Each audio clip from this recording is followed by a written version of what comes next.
Every once in a while, I get intrigued with gender issues. This week, I read articles about the great divide between what men earn and what the ladies earn.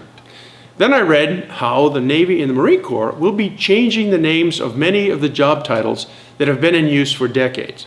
Jobs like yeoman might become administrative specialist. Seems there are 24 titles in the Navy that end in man, and roughly 12 titles in the Marine Corps. So, now that women can do almost anything the men have done in uniform, it's time to get with the program. I guess we can do all of that name changing without harming anything substantial.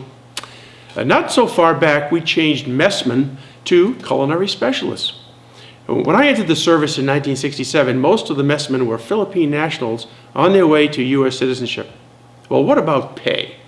Pretty straightforward in the military, as pay is based on pay grade, all equal. Not so in the civilian world.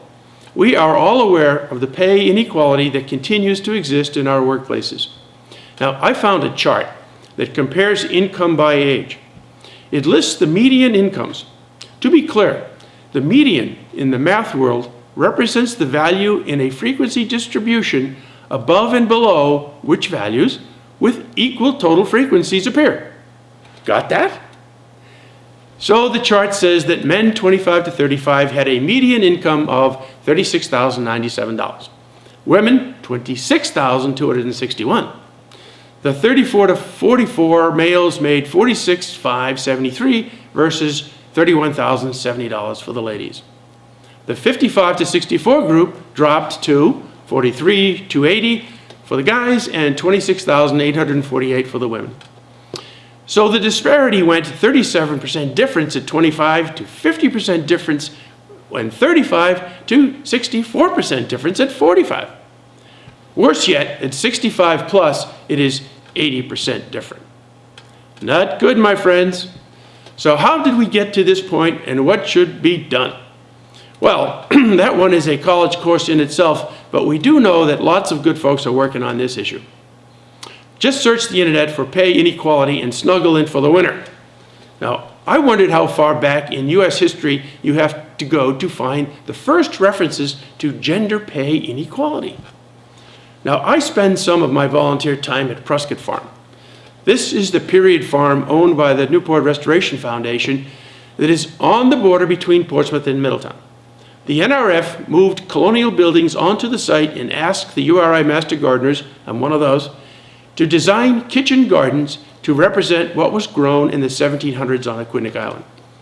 So I have studied much about what life was like on the farm in Rhode Island way back when.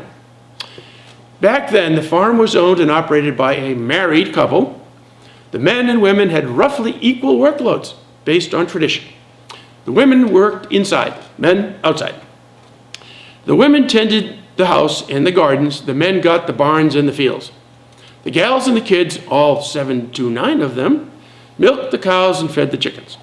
The guys tended to the oxen and the horses. The women cooked, sewed, washed, and mended.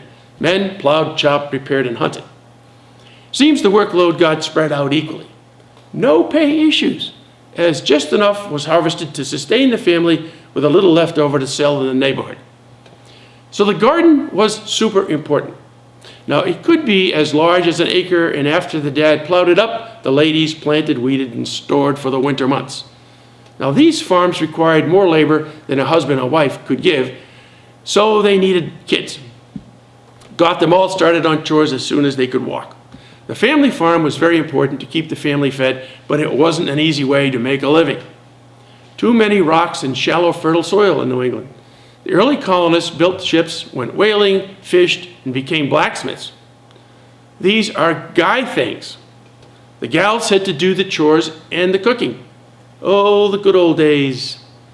Nowadays, we have moved on and we get all we need to eat from the grocery store. We now have occupations that both men and women can do with ease. Thoughtful people realize that men are generally built differently than women and can muscle their way into occupations demanding brute strength. And so it should be. But the productive advances that have been created by putting women into the workforce demand that the pay should be equal when doing the same work.